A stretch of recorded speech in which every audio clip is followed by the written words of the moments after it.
Good morning, everyone. Welcome to How to Really Design an Airplane. A lot of us, certainly EAA types and, aspiring engineers, we probably started drawing airplanes when we were very little. We had a triangle with fire coming out of the back or something like that. And, as you get more sophisticated, those drawings get more sophisticated. And then, you aspire to actually design an airplane.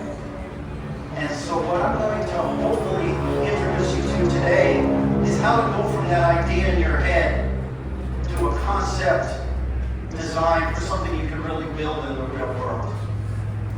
And we're going to talk about essentially the steps you go through as a designer, what you think about, the decisions you have to make, and what guides that path from that initial light bulb idea to a preliminary design for an airplane you can really build. I'm Barnaby Wayne fan. I've been designing airplanes professionally now for 46 years. And as of now, I can count 30 airframes that I have worked on that have actually made it from either the drawing board or the computer to at least one flight. And by the way, for the young people in the audience who might be thinking about aerospace engineering as a career, if you're hearing the talk about how it's all been done before and your career may only work on one or two airplanes, I can tell you, no. If you're lucky and you're in the right place and you get good at it, you get to do an amazing amount of cool stuff. Because if you think about it, 30 first flights in 45 years is roughly one every 18 months over a long career. And I'm not done.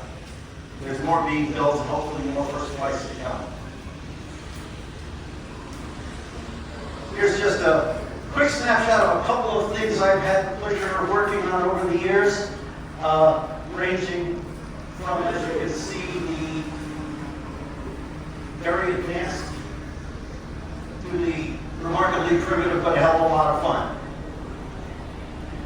One of the things, the thread for this, other than, hey, I've gotten to do a lot of cool stuff, is that every one of these machines was an answer to a question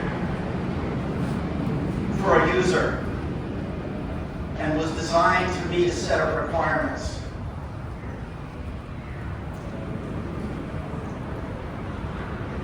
Because when you think about it, fundamentally, and this is sometimes a little hard for those of us who love the machine, an airplane is a tool to do a job for someone. Somewhere out there, there is an end user, a customer, a pilot, an operator, who needs the airplane to do something.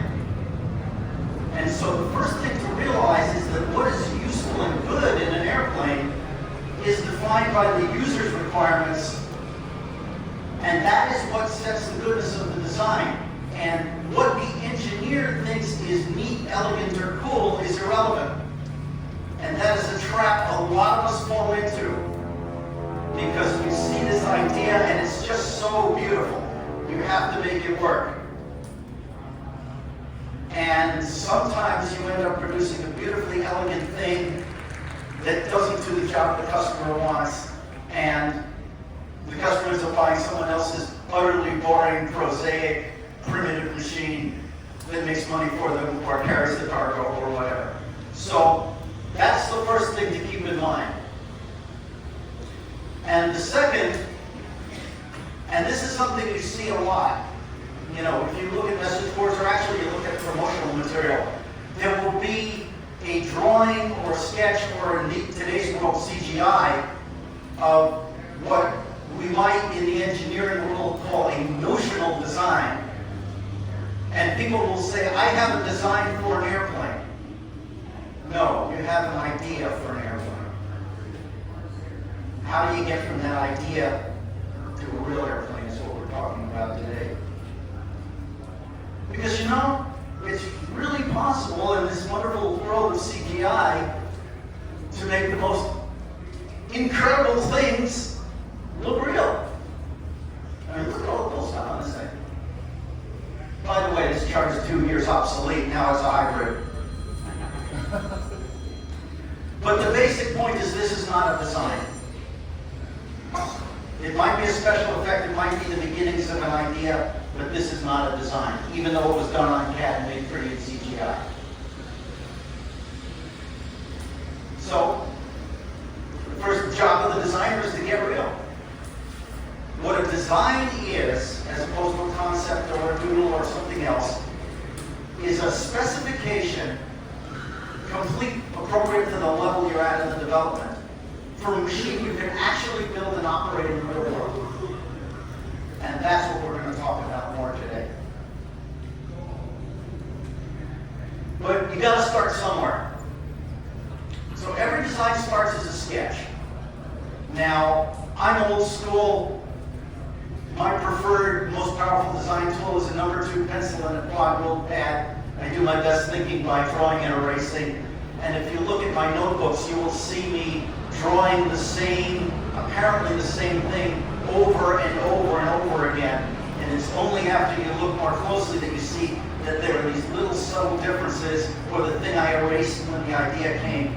And actually, if you look at these sketches, by the way, none of these ever got built, but they were all real ideas. You can see here I'm already starting to do a little bit of figuring out where the spars go. I'm doing some CG calculations on at least one of these. And so I'm already starting to think in the first order how to make this thing real. Does it come together? But, you know, in the end, the goal is to actually make it happen. And this is actually one of the first concept sketches for that airplane. And if you look at it, you know, most of the details are there, but little things, you know, 3 ribs here instead of 2, different number of bands, the aspect ratio is a little different. But this was the point at which the concept really came together. But this is the vision. You know, have that drawing, have that sketch turn into a real airplane flying in the real world. So how does that work? This is a somewhat more complicated flowchart than perhaps in the EAA world. But it all starts up here with a customer, an operator, somebody who's going to be flying the airplane. They set requirements, mission profile, and other requirements. And then what you come to is what we call a concept of operations. The mission is what you want to do. The concept of operations is how you do it. And so in an airplane world, that may be matters of where you're going to operate out of. Is it, you know, a jet? Is it a propeller driven? But you know, if you take a top level, suppose, you know, in terms of what is economics, suppose I simply have to move an object to point A to point B. I could put it on a truck if there are roads. I can put it on a ship if there's seaports. Sling load it in a helicopter, put it in an airplane, build God's own trebuchet and throw it. The real point is once you've chosen that concept of operations, then you know what engineering work you have to do. If I'm doing the trebuchet solution, I don't have to worry about whether it'll fit in a standard shipping container. So that initial concept of operations sets a lot about your design. And history is rife with airplanes that turned out to be correct answers to the wrong question because the concept of operations was not correct. So once you get the design team going, then you have top-level vehicle requirements, and then you start doing sizing and concept formulation. And that's really going to be the guts of what we talk about today. Once I get that done, then I start doing performance analysis, and then I go round and round the loop of refining it. Then I get into detailed design, and maybe if things kind of actually build it and deliver it to the customer.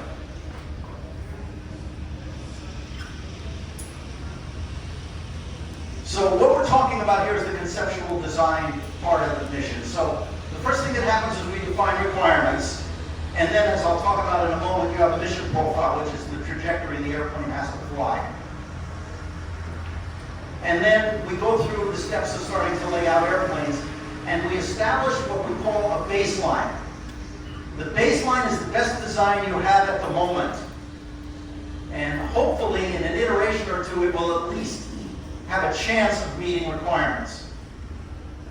Everything you do after that is an attempt to knock the baseline off the pedestal and replace it with a better baseline. until you get to the point where it's time to say, okay, that's good enough. You know, the old saying about there comes a time in every project when it's time to shoot the engineers and begin production. You know, and this may be driven by it's good enough, it may be driven by budget, it may be driven by time, but this is why we want to get to a workable baseline, because at any given point then we can snap the chalk line and say, that's what we're building, and get on to detailed design and build it. So, in a sense, designing an airplane, you're answering a series of questions. Who, what, and where? Who's my customer? Who's going to buy or operate this airplane? And that's, you know, that changes things radically. I mean, in the EAA world, the designer, the builder, and the customer can very often be the same person.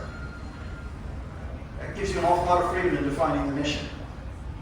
On the other hand, if I'm submitting a proposal for, let's say, a force structure airplane for the U.S. military, I've got pages and pages and pages of detail, which gets us into what. What do they want the airplane to do? You know, every airplane has a basic specification of fly and don't kill me. But beyond that, what do they want the airplane to do? And then where is very important. Where am I going to operate this airplane? What terrain does it have to fly over? What kind of airports does it have to take off and land at? Or for example, in the military world, the difference between designing an airplane to operate off an aircraft carrier and designing a land-based airplane for the same military mission is huge. So these are the first three things you have to define in order to set what you're thinking about.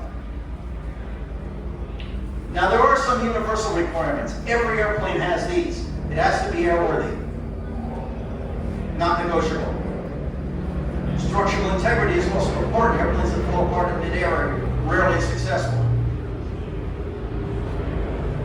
It has to be operable within the environment. It has to use fuels that are easily available. It has to be maintainable. And as much as we hate it, money always counts.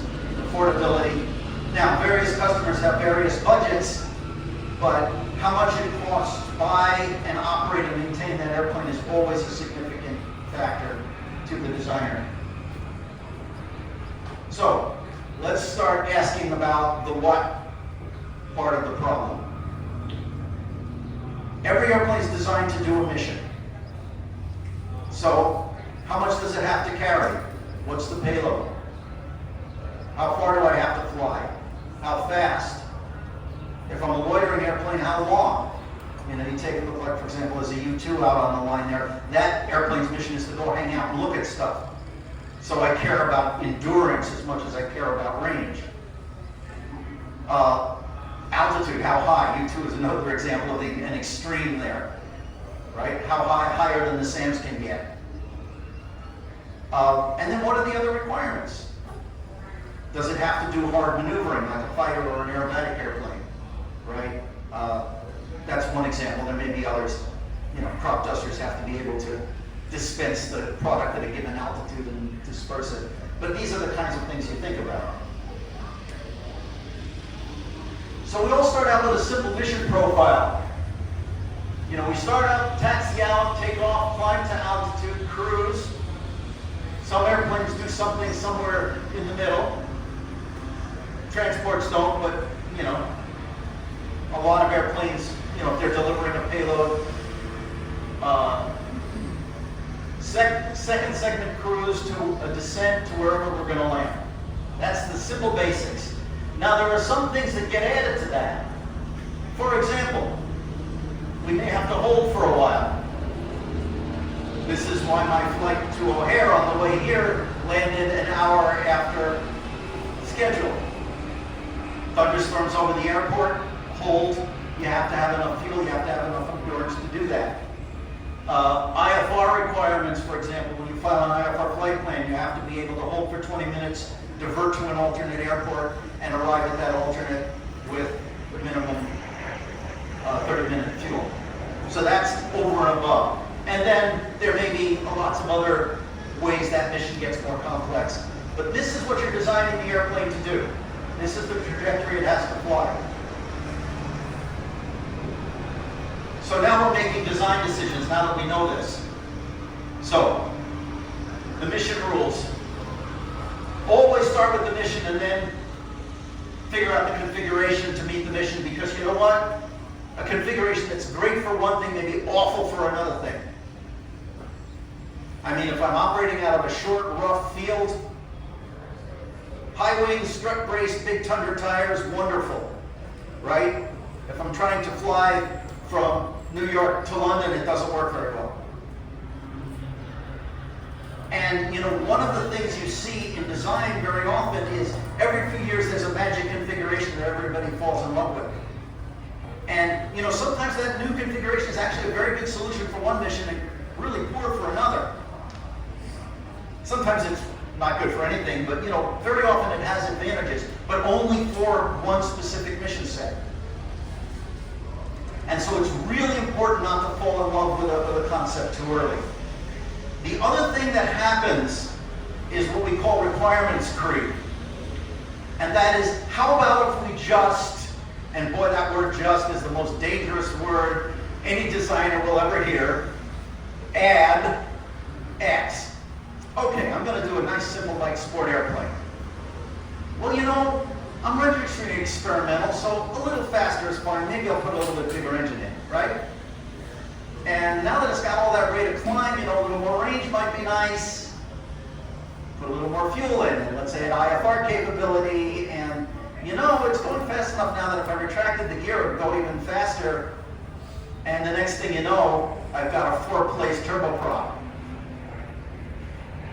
You know, which costs just a little bit more than an LSA starting up to build. Very common problem. And this is one place where if you have a customer, a very honest, unflinching dialogue with your customer is important.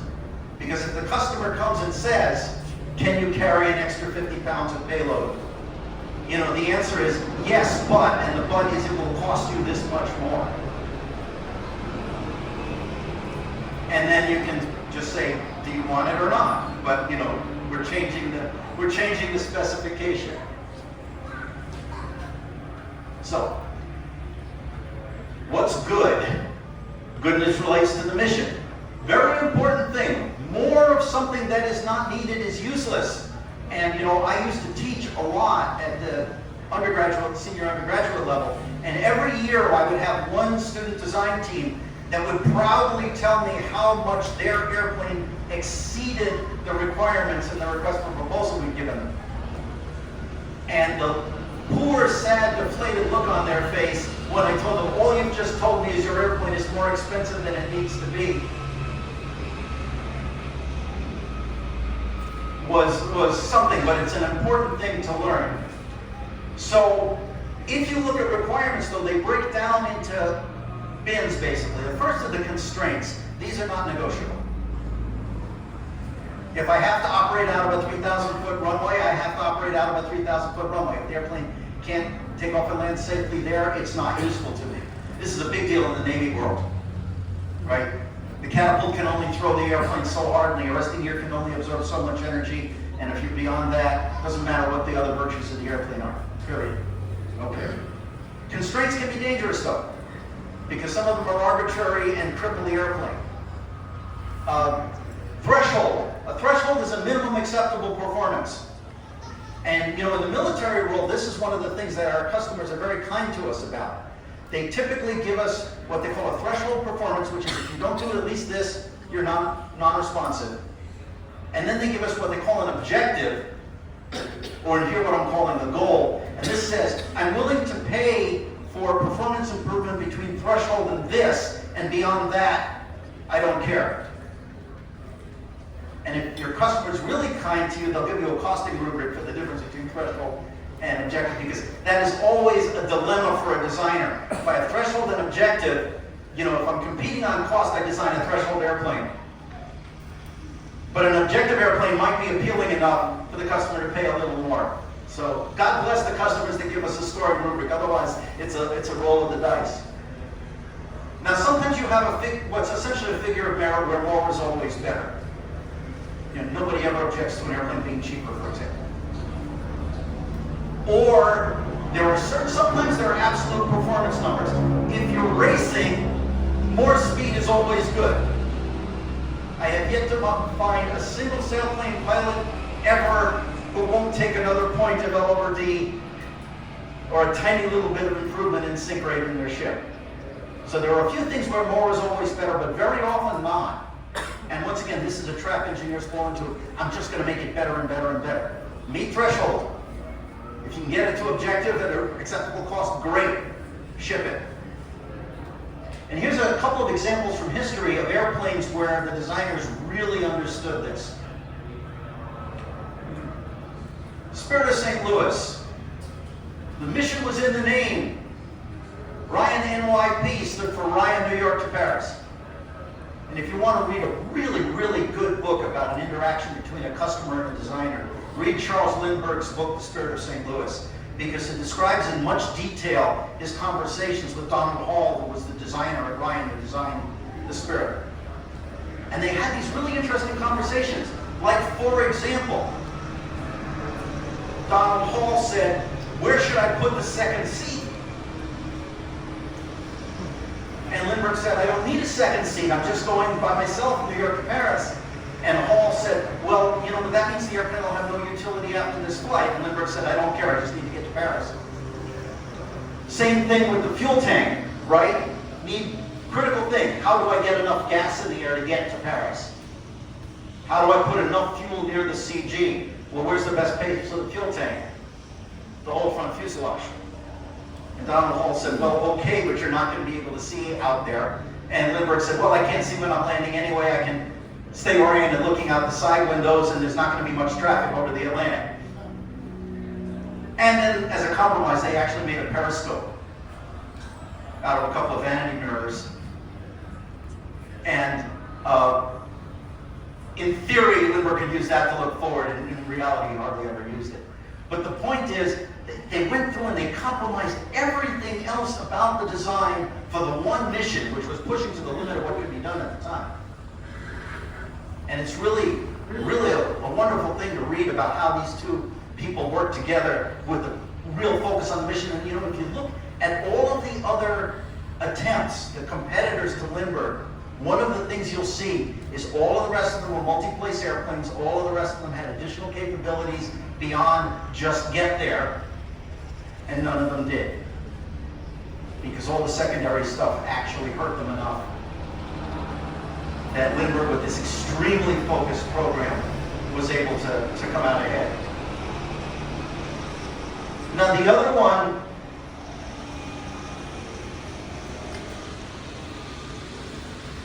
and this is an airplane that is very dear to my heart. This airplane changed my life. This is Ed Lesher's Teal.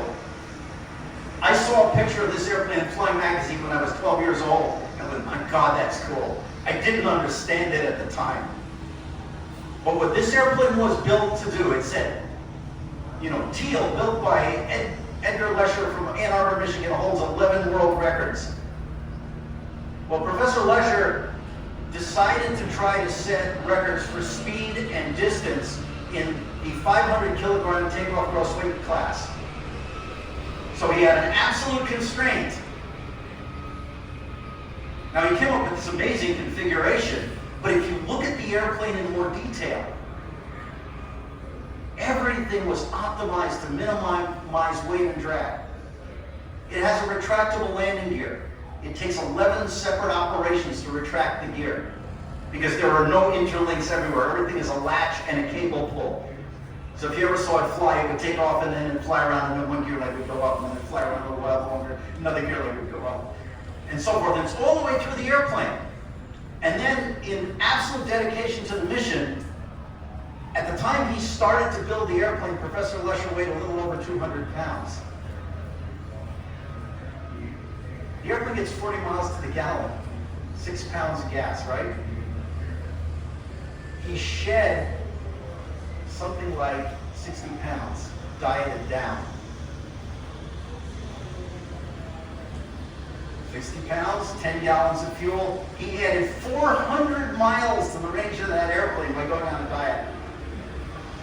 And the amazing thing is, he kept that weight off for the rest of his life. So it's one of the few times where building and flying a radically experimental airplane to the limits of its performance was actually good for you and healthy. and prolonged your life. And I had the great good fortune to attend University of Michigan and study under Professor Lesher. And frankly, about 50 to 75% of what I'm telling you today I learned from that guy. So, here's a case study about listening to customer requirements and how important it is. Anybody recognize this airplane? How many of them have we seen at the airport? Okay. If you set the clock back some years, Boeing was working on what at the time they were calling the 747-8, and Airbus was working on the A380. And Boeing announced that they had canceled the 747-8, and there was incredible consternation in the trade publications and so forth. Oh my God, the Europeans have stolen the march on us. They've got a bigger airplane, and now Boeing has abandoned the chase entirely. Oh, woe is us. You know, it's the death of American aerospace. And then Boeing came out and said, no, we're going to do this. Well, what they've been doing is they have been looking at all the technology advances since the last airplane they put out, which was the 76. And it said, wow, engines have gotten a lot better, materials have gotten a lot better. We've learned so much from our SST program that never got built, that we could build this really cool machine that would fly just under the speed of sound, Mach 0.98, which any aero designer will tell you is not really where anybody wants to fly. But nonetheless, they did a really good job of designing an airplane that could do that. And the basic idea was it would fly higher and faster than existing airliners, use all of that new technology, and the airlines would get the benefit of shorter schedule times, increased productivity, and it would still burn 10% less fuel per seat mile than a 7.6. And they were serious about this thing. This is not, I mean, that's a CGI, but they got to the stage of high-speed wind tunnel models and, real engineering. And, one of the ways you know something's real in the military or commercial world, if you see a high-speed wind tunnel model, they're serious. Because high-speed wind tunnel testing comes in increments of millions of dollars. You don't do that notional. So, but every good marketer tries to stay ahead of the questions they know they're going to get asked. And the question they knew were going to get asked is, hey, this is really cool, it's kind of radical, I hope you can certify it. But what if you put that technology on a conventional airplane? So Boeing designed an airplane intended entirely to be a stalking horse, a straw man, to show how cool a Sonic Cruiser was. Because they designed this airplane, and they said, well, it doesn't go any higher, and it doesn't go any faster, but it does burn 20% less fuel per seat mile. And the airlines, all of them, looked at the pitch and said, I can't sell Speedman, but if you can save me another 10% of fuel, I'll buy it. And Boeing was smart enough to listen. And so they killed the engineer's shiny, wonderful, beautiful, fast, cool, radical airplane. And they built the 787, which has been a very successful and very efficient airplane. Because that's what filled the important part of the mission for their customer.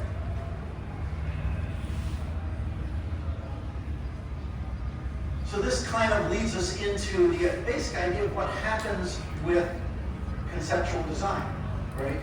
When I'm starting to design, I'm laying out multiple concepts. And there's always more than one. There's always more than one configuration that will potentially at least do the mission. So explore several approaches. Remember that the right answer might be conventional, it might not. It depends on the mission and your customer. But an unconventional or innovative concept has to have an advantage over conventional practice to be worth pursuing. So the first question you ask for something unconventional is, if it works as well as I think it will, how much better is it than a boring conventional thing? And if the answer is not much, don't take the risk. So, start with a bunch of concepts. And once again, this is from a design study I did for a company for a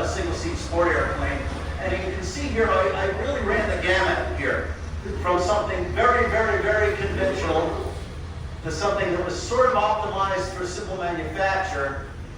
We call this one the Miglet. I really thought this was cool, but it doesn't balance. It's nose heavy.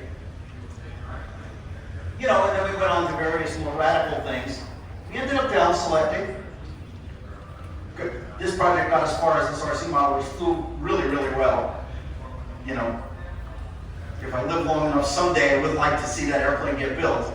But in the end, my customer actually had me, I didn't know this at the time, working in parallel with another competitor design team, and they did something absolutely conventional that was in harmony with the customer's product line. And they decided, yeah, you know, this is pretty cool, and we thought we wanted to go that way, but we'll just take the conservative path. You know, that's business. But this gives you an idea of how the multiple concepts to down select goes. And the reason it's important is because the trait between risk and potential is one of those fundamental discriminators between concepts. You know, if I do an airplane out of conventional materials with a conventional configuration using book and EAA airfoils, pretty good odds it's going to be a fine airplane as long as I do straightforward, good, basic engineering. The more I am changing things, the more I'm pushing technology, the more risk I'm taking, the more potential cost, the more potential for failure. So it's got to be worth it. And then you basically have three buckets these fall in. One is conventional. One is high risk, high payoff, where you're really pushing it to the limit. And then there's sort of a balanced design where you take something otherwise conventional and add some technology. All of these can be the right approach. There you go. You know, Bird took it out to the limit. The Easy Series is a very successful set of airplanes. At the other end, Van's Aircraft builds very conventional, metal, simple airplanes, but they're really good airplanes for what their customers want and need.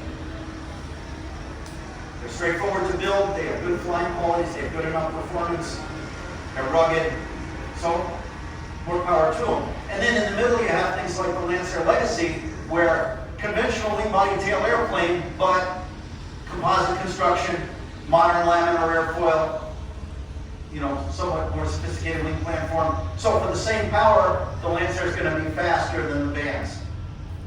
The Vans will approach at a lower airspeed. Bit of a trade for the customer, but both, once again, both successful airplanes.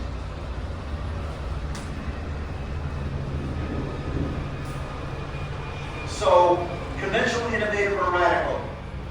Conventional is often the best choice. A little technology infusion in places can really help.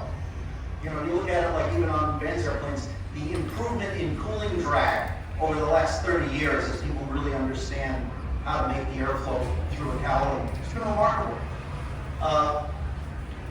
New technologies can enable new concepts, or old concepts that people knew could work but couldn't do it. I mean, as a designer, this is one of the reasons I'm always looking around. One example, carbon fiber. If I were to go back to about 1930 and ask one of the great German sailplane designers like Alexander Lippisch or one of those, and say, I want an L/D 60 sailplane. He could draw it for me and tell me what the aerodynamic form would be, and then he would tell me that it's impossible to build because the wings would be so long and so slender that they would not be stiff enough to fly with any known material. 30 years later, carbon fiber. Now an L/D 60 airplane isn't bad, but I can do better. So that's a case of a technology being enabling, and so one of the things to look for is what technologies that come along can enable me to do something. And then every now and again, you get a mission that you can't meet with a conventional approach. And sometimes this is the way radical configurations break out. Classic example is the B-2. You know, Jack Northrop demonstrated comprehensively in the early 1940s that a flying wing was the most efficient configuration for a long-range payload hauling machine. You know, if you want to read a really brilliant paper, find his 1947 Wilbur Wright lecture on all-wing aircraft. Amazing. How far ahead in the future that man was seeing is mind-blowing. But radical configuration, you know, more risk, stability and control issues, which were eventually resolved, but still. So now we roll into the future, and you know, the Air Force is looking for a B-52 replacement. Although it looks like nothing can ever replace the B-52, they'll be flying forever. But nonetheless, if they had simply wanted a more efficient bomb truck, Boeing would have offered them an airplane that looked like a B-52 with a 787 wing and engines on it. Except for those pesky radars and SAMs, right? Which meant, how do we defeat the threat? Well, the only way to do it is to build something very flat, very sharp-edged, with no vertical surfaces, aka a flying wing. And so Northrop got the contract to do the B-2, not because the B-2 was a more efficient range payload machine, which it was, but because it was the only way to beat the radar. Now, interestingly enough, now that the B-2 is flying and is actually old technology, it has also demonstrated the range payload. I mean, if you look at the mission they just flew, they took 60,000 pounds of stuff from the continental United States to somewhere and delivered it. But if you just look at the range payload performance on the B-2, it's amazing. And now that, hey, guess what? It works. Suddenly we see things like blended wing bodies and a whole lot of flying wing concepts being proposed because the configuration made its breakout because it was a mission you couldn't do with a conventional airplane. And one little bit of history that gladdens my heart is that Jack Northrop actually was shown a model of the B-2. And he knew before he died that he had finally won. And that the U.S. Air Force was finally going to be flying Northrop flying wing bombers. He didn't live to see the airplane fly, but he did know what it was going to look like. Now, I've added these charts in the last year or two, sadly inspired by OceanGate, because if you go and you see the presentations by the late Stockton Rush, he used the word innovative like it was a magic talisman of goodness. And you know, we teach our students, innovate, innovate, innovate. But innovation in and of itself is not necessarily good. All it means is that it's different. It's not a virtue in and of itself. Now, that doesn't mean it doesn't move progress forward. I mean, everything from the Wright Flyer to all that cool stuff out there was an innovation at one time. But innovations that don't improve the airplane just make your life more difficult. Too many new things in one machine are a problem, because if I put 10 new things in one machine and 9 of them work, and one doesn't, the airplane still doesn't work. And, you know, we call it hobby shop syndrome. When somebody sets out to design an airplane, and I'm going to use this new airplane, I'm going to use composites, I'm going to use this new engine, I'm going to do a new control system. You know, just want to put all the new things in one airplane. Does it help? And then another one, which is a little subtler but really important, is non-standard flight controls. Pilots fly on a lot of subtle cues. And if you don't give them the cues they're used to in a high workload situation, they will revert and bad things will happen. One example is top-mounted sticks. You know, there have been a few airplanes and the early gyrocopters were built with a stick coming from the top, and forward was up and backward was down, but your wrist is going the wrong way. So when I push forward for up, forward for down, right, my wrist is going up. And I pull, right? You know, and pilots are subconsciously flying a little airplane on top of the stick. Now, interestingly enough, angle air pilots do that routinely, but they're taught to fly the wing. The early F-16 was a pressure-only system. And the pilots really didn't like it until they put a little bit of motion in the stick with springs. So they got the tactile cues.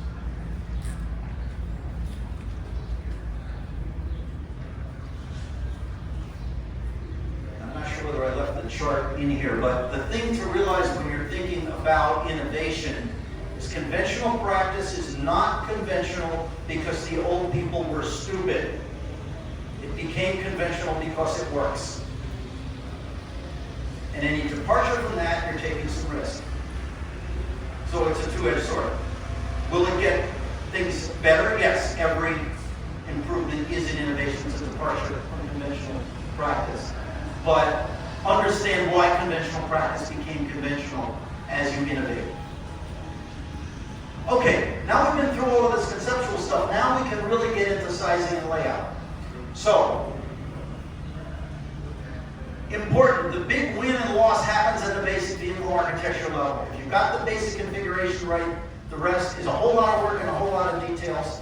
You got it wrong, no amount of good detailed design will save it. So really put a lot of thought into getting that architecture right. So the designer has three basic questions. This is my kind of mantra, or if I'm evaluating somebody else's initial concept. Size, bones, and balance. How big is it? You know, it's got to size the airplane to carry the payload, carry the fuel, do all that. People tend not to draw load paths early, and that's a mistake. It's amazing how many concept sketches you see where the wing spar ends in a hole. Or has to go through the pilot's kidneys in order to carry over to the other side. So load paths, understanding the load paths and how the forces go through the structure early on is really important. And then the last thing is it's got to balance. There are a lot of really attractive configurations that are brilliant in every way except they don't balance. And if they don't balance, they're not airworthy and they don't fly. So size, bones, and balance. So let's start with size. We have some constants as we start the design. We have a payload and a crew weight that we have in our specifications. Okay. Now, if I put a fuselage around all that, its weight's not going to vary much depending on the shape. I mean, you know, I may go longer, shorter, quad, and boom, but the variation is relatively small. So then what I have left to work with is how much fuel does it carry? How big is the wing? How big is the engine? And one of the things you have to watch out for at this stage is there is this phenomenon we call wrap rate. And that is every arbitrary pound you add to that airplane adds multiple pounds to the takeoff gross weight. Because let's just, for example, say I'm designing my airplane and the customer comes along and gives me a 1 pound lead brick disguised as an avionics box. Says, can you please add this to the airplane? I say, sure. Okay. None of the other specs have changed. I need a tiny bit more fuel now to carry that lead brick. I also need a little bit more weight because I got heavier, and by the way, I got to take off the landing stages. Well, guess what? All those have weight too. Which means the landing gear's got to be a little stronger. Which adds weight. Which means the wing's got to be bigger. Which adds weight. And if you iterate it all out, the wrap rate can be between 3 and 5 pounds takeoff gross weight for every arbitrary pound you throw in that airplane. So, you know, people used to say the lighter it gets, but also the heavier it gets, the heavier it gets.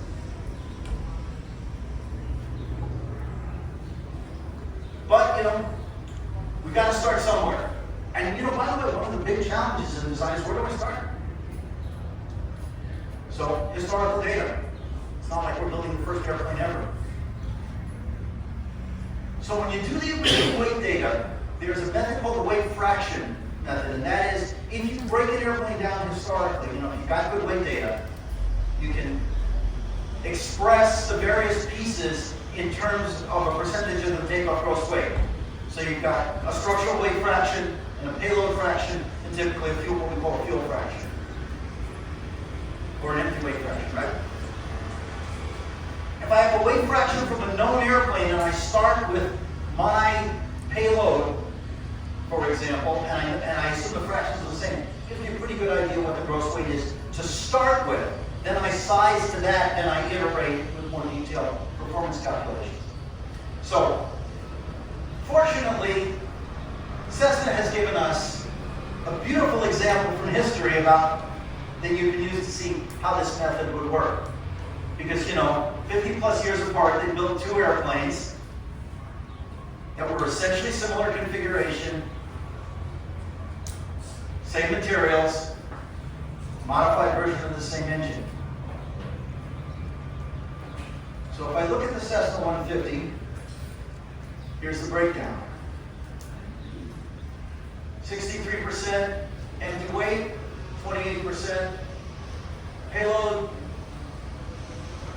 if you count really crew and baggage, right? And 10% fuel. Okay.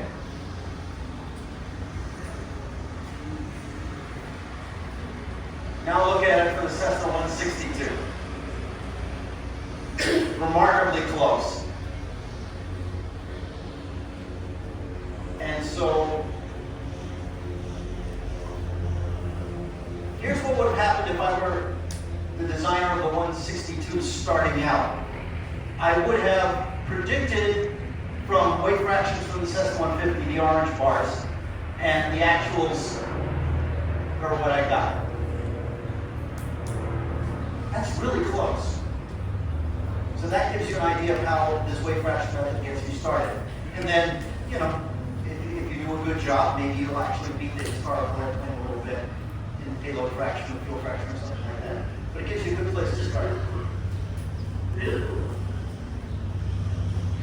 And then, in terms of physical size, you start with the core of the airplane. People don't scale a certain amount of volume.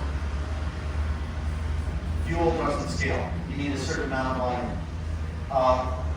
We used to call this arranging the deck chairs. You start out doing the core of the airplane. Engine installations are important, big size things. And it's particularly true on certain types of jets. Fighters or stealthy airplanes where the engine is buried deep inside. Sometimes the size of the whole thing is dominated by the ducting to get air into and hot gas out of the engine.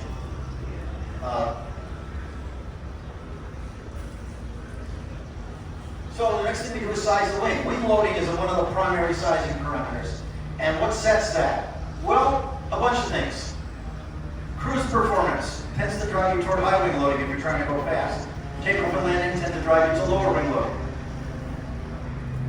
Sometimes maneuver or altitude requirements also drive your wing loading in the air. Now it tends to scale linearly with gross weight. We're basically doing things at a constant wing loading. And also the wing weight is a strong function of the aspect ratio, which we'll get into in a moment. But the biggie, one of the biggies, particularly in our world, is that takeoff and landing distance is driven by stall speed. And takeoff and landing distance go roughly as takeoff and landing speed squared. And that squared is important. That's why the difference between an ultralight that takes off at, like, say, 30 knots and, a Cessna that rotates at 60 is the difference between a few hundred feet and 1,000 or 1,500 feet takeoff roll. Same thing when you got to get landed and stopped. It's because the kinetic energy goes as v squared.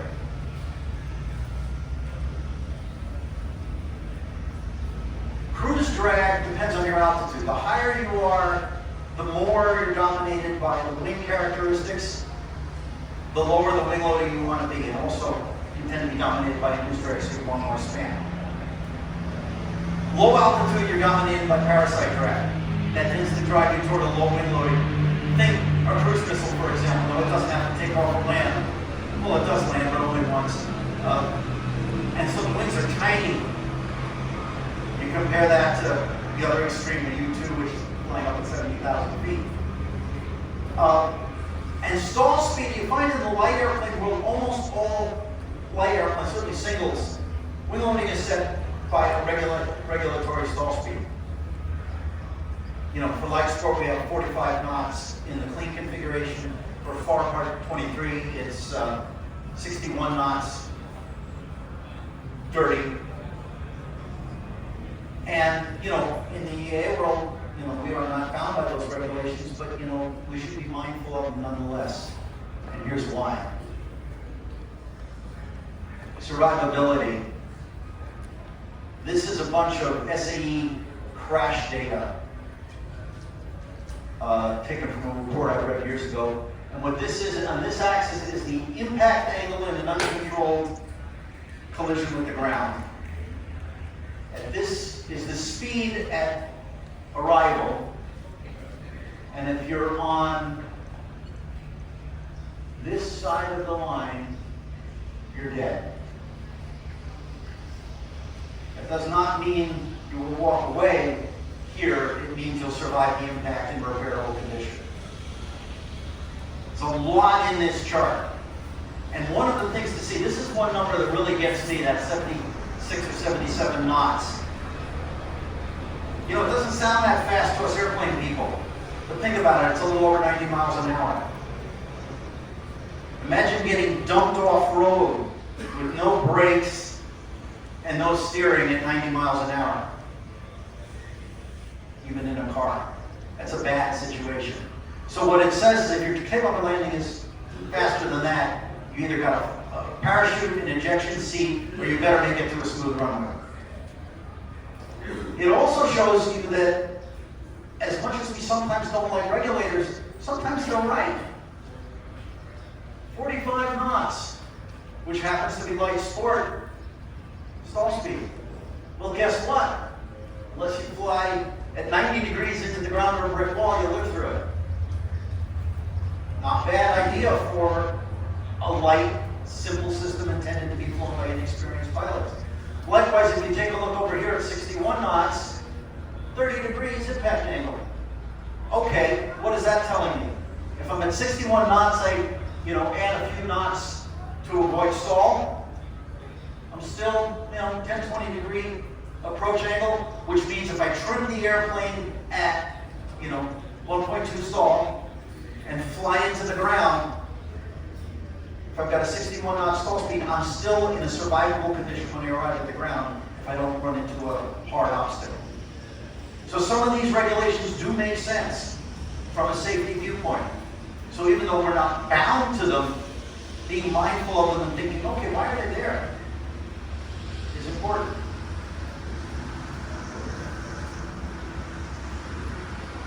So when I'm looking at wingspan, what I'm looking at primarily is induced drag, which is drag due to lift.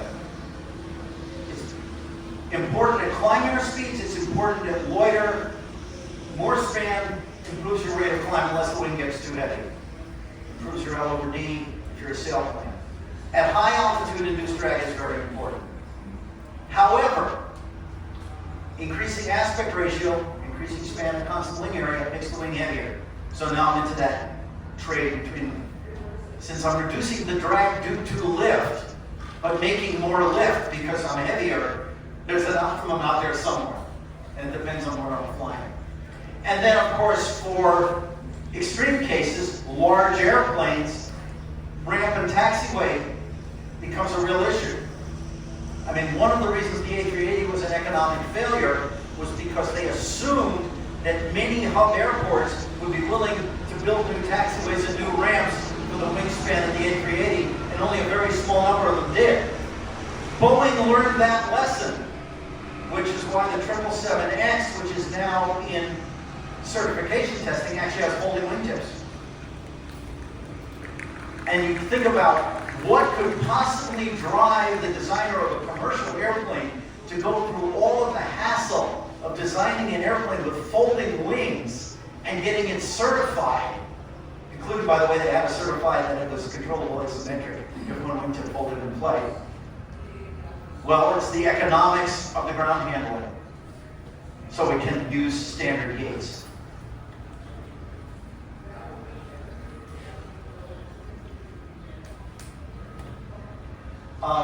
Engine size is basically sized on thrust to weight.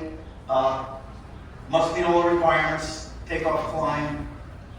And once again, you start with existing airplanes as your starting point. Because, you know, the second law of applied aerodynamics is it's always propulsion's fault. So the engine drives things.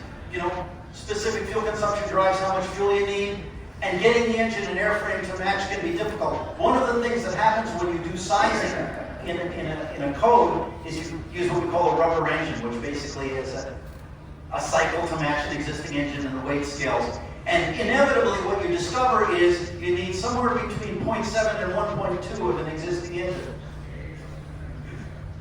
And then the designer has to pick the engine 1. or 2.0 of an integer number of engines from what they can buy. Okay, we've done our sizing, let's draw something. We start with a sketch, but now we're putting reality into the airplane. So as we were saying before, you integrate the core of the airplane first. Then we add flying surfaces. And then we iterate. So Dan Ryan, who's a dear friend who I worked with a little bit on the DR-107 and DR-109 aerobatic airplanes, was kind enough to share his design sketches with me. So this is actually what I'm going to be showing you, the history of a real airplane. So here's some of the first sketches Dan drew, laying out the core of the one design. And you can see he's looking at things like, well, bones, fitting the pilot in, stick travel, design eye, carry through. Okay, fine, we've got a fuselage. Now we lay out, put some flying surfaces on it.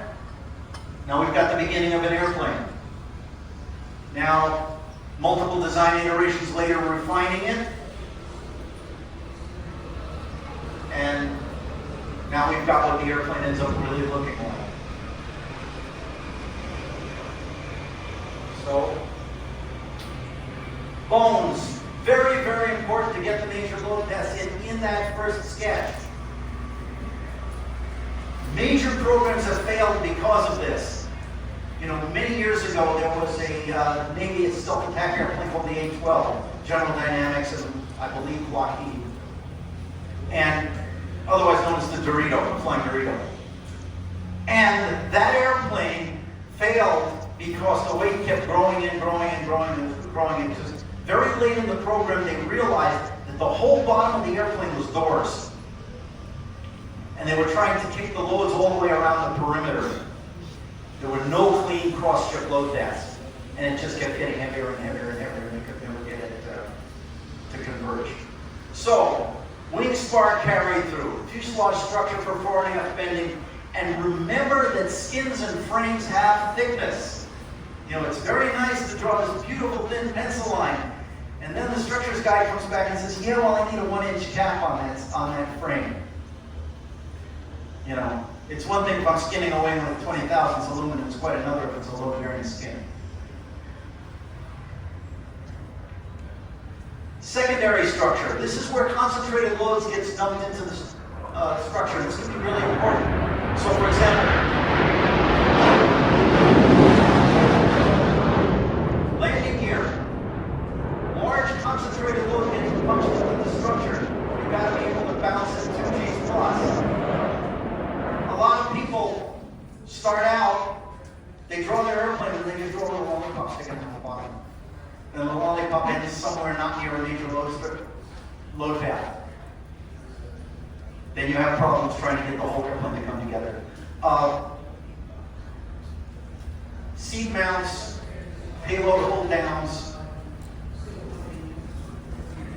tail attaches, all these places where concentrated loads go into the structures. You need to figure out where that concentrated load goes in, what are the fittings to hold it look like, and how do I chase that load into the major structure of the airplane. Also, holes do not carry load. Anytime I put a hole in the structure, whether it's a transparency, a door, an inspection panel, realize that you're interrupting a load path. And so the question is, okay, I draw this door, how am I getting the bending moments around the door? And yeah, unfortunately, you know, transparencies are holes from the structural viewport. So back to the Deer 109, now Dan's getting serious about the structural layout. Here's the spar with all the laminations, rear spar, diagonal braces and tail. He's now got the details. Notice here how he's got the chasing the engine concentrated look into the main truss. Landing gear is see this little zigzag right here in the truss, that's to grab the gear load.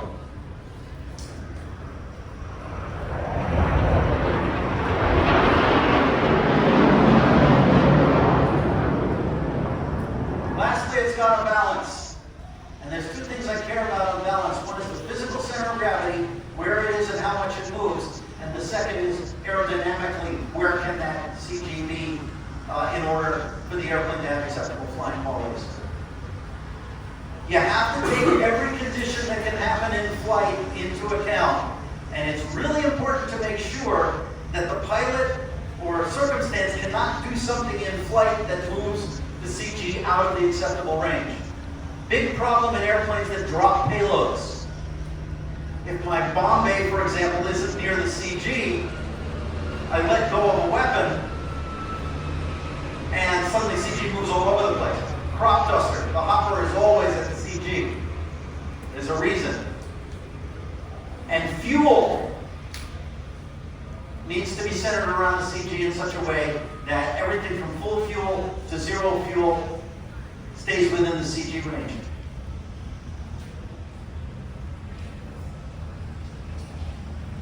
Because I want to minimize the range of CG travel that's physically possible. Large CG travel is not good no matter what. And the way you do that is you try to get the empty CG in the center of the range, perfectly near the aft limit, and then as much as you can, put the centroid and the disposable load in the center of your CG range. Then things don't move around very much. It can be a problem on some configurations. It's a big problem on pushers because the engine's in the back, the pilot's in the front, you've got a seesaw. As the pilot weight changes, the CG moves around a lot. So you have to design for a bigger allowable CG range because you can't physically limit it as much as you'd like to. So in the design process, what we do is we do a weight and balance diagram. And this is a side view of the airplane, and each one of these plimsoll marks represents a significant mass. So in this particular one, there's the wing, there's the pilot probably, there's the engine, horizontal tail, vertical tail. I don't remember what that was. I think it was a battery. And then, you know, as you do, and if you're operating, the pilot's operating handbook of your certified airplane, you have a weight in a moment, you do all the calculations, it gives you a center of gravity. And we end up with what we call a potato plot. And what this is as I change the loading condition of the airplane, these are the outer bounds of where the CG could be. And this is a function of weight, and we tend to put the CG in when we're doing the aerodynamic calculations in percent mean aerodynamic chord. You know, in your pilot's operating handbook, it's usually moment in inches because you don't need to make that last step. Now, interestingly enough, you want to keep track of this particular flight test. Some years ago on the line at Sunfun, I found this. I thought this was just too cool. These guys actually had marked their CGs on their wingtip.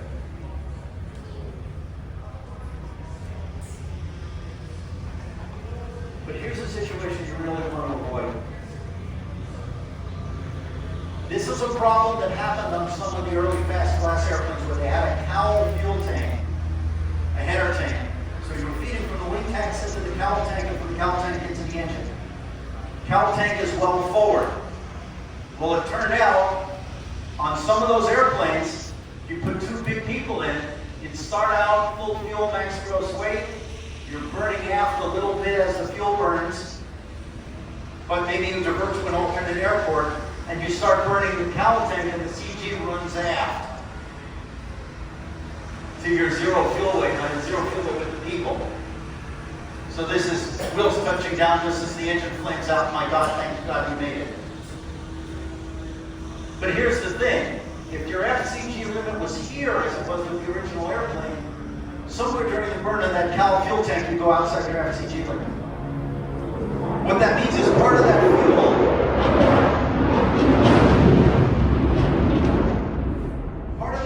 really isn't fuel.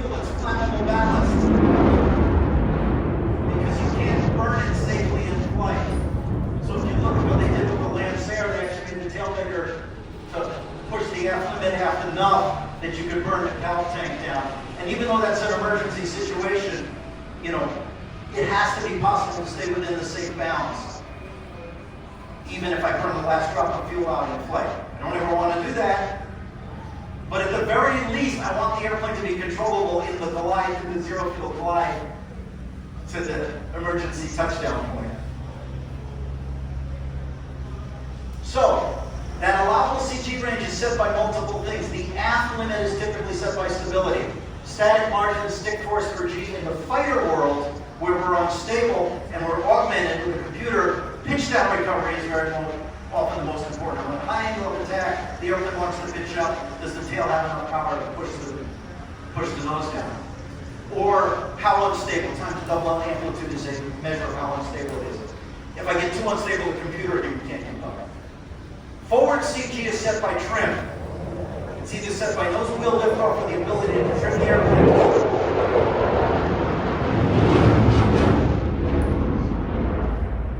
The ability to trim the airplane to stall at max gross weight forward CG. So, for takeoff rotation, I'm going to be able to rotate the nose up. And then lastly, when I do this tail sizing, we do what we call a scissor fly. And that is, as the tail gets bigger, the aft limit goes aft, the forward limit goes forward. In the perfect airplane, if I draw a horizontal line between these two intersection points, the tail size is the same after, the same tail size gives me an acceptable forward and aft limit. This airplane is very slightly nose heavy. But if this is way off to one side, you can see the airplane's either nose heavy or tail heavy. But this is how you do the tail sizing. So, once we've gone through all this, we have what we call a closed design. It's buildable, it's balanced, it's airworthy, it meets at least the threshold performance, and now we can get into detailed design. Famous time. End up with a flying airplane. Now, we have a couple more ones that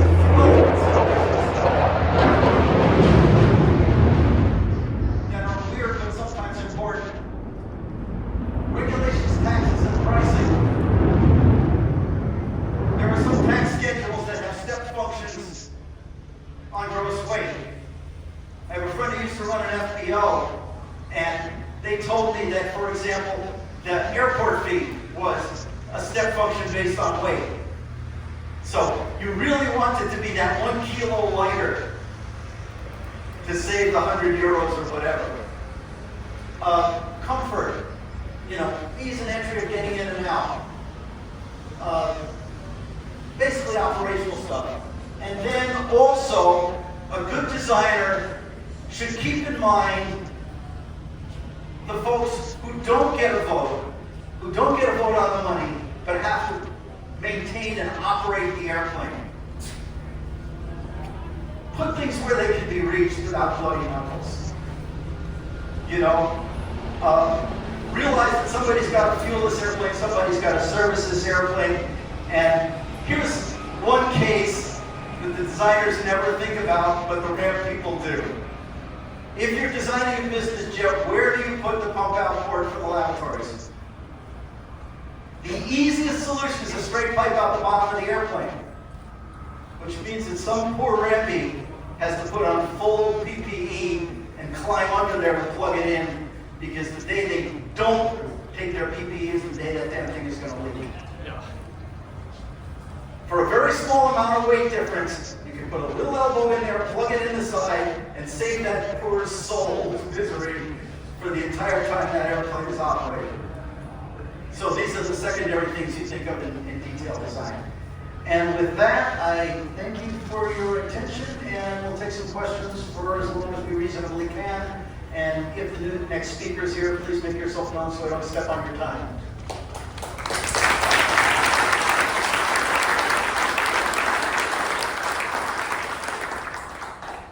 Questions? Yes, sir. Do you believe in one miracle at a time as like an ironclad? Do I believe in one miracle at a time As an Irish lad, well, I don't believe in miracles, I believe in physics. But I fundamentally believe in really understanding the physics well. Really the way to look at it is manage the risk. If you have several high-risk things in the same design, you know, it's almost like an n squared function, or to the n function. You can almost use it as an exponent on risk. So, not necessarily, but wherever possible. I mean, you look at the B2, they had to do a whole bunch of things at once to make it work. But they had no choice. So, manage the risk for the payoff is basically the way I would answer that question. And yeah, understand things from a physics viewpoint at a really deep level. First principle, you need less miracles because you need substitute insight and understanding for luck and miracles, which is what a good engineer is all about. Yes, sir. Really nice point about the sort of continuum between dimensional and roasting data and when to risk. And use the P2 as an example of a sort of motion data. What's in the commercial world, what is maybe your favorite example of somebody who really took high risk and actually had the reward? In the commercial world, I don't think there really is a great example. You could argue the 787 was a high-risk airplane because of the composite structure, the all-composite structure, which was a real stretch. You know, and the other one, frankly, one of my all-time favorite airplanes is the Piaggio Avanti. I mean, that is the most beautiful, most quintessentially Italian airplane I've ever seen, and I truly love it because if you look, it's a radical configuration. The detailed design, the detailed aero design on that airplane is exquisite. So I think that would be the example. You can ask me a question again.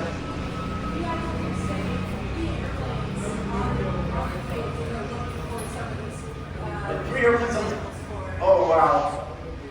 Well, you know, I go look. I mean, if you want to see radical, go find Klaus Savier's Easy, which never has the same configuration twice.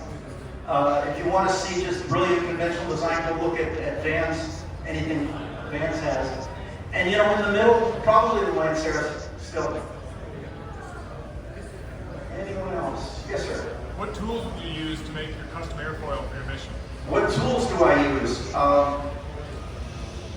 Well, you know, it's not the tool, it's the craftsman. But fundamentally, I use X-Foil as my solver. And then I will either use my own shape function geometries or their shape functions. And, you know, if you're using a computational tool, the most important thing is to understand its range of validity and understand what data it's giving you means. So, but in terms of, you know, things you can run on a viable computer, Xfoil is probably your best, or XFL has Xfoil embedded. Yes, sir? Yeah. Realistically, like most of us aren't really looking for like a spirit of things where it's like kind of do one way to kind of, like we want a plane that can do all sorts of things like a small airport, go long distances, not control. How do you go about finding that compromise? Well, you start from the requirements. You know, you look at the multiple missions you have to do. Typically, one will be the driving one. Ask yourself, how important are those corner conditions? How much are you willing to pay for it? And what does that extra 100 miles of range cost you? What is that fifth seat in an otherwise four-seat airplane, right? Because what you'll find is this corners of the mission envelope that will drive the design. And look at those carefully. I think we've got time for maybe one more, and then, yeah, okay, I don't want to step on this gentleman's next one. Anybody has one more brief question, I'll answer that. And then, if you want to continue the conversation afterward, we'll take it outside. Yeah, maybe. How sensitive or typical light plane engine weight? How sensitive are typical light airplanes to engine weight? Moderately. Mostly the early problem is center of gravity travel. Then you end up with weight issues. Okay, with that, I don't want to step on the next gentleman's time, so let's call it here. And if you'll give me a moment to get my stuff out of the way, and join me in the back if you want to continue. And thank you very much for your attention.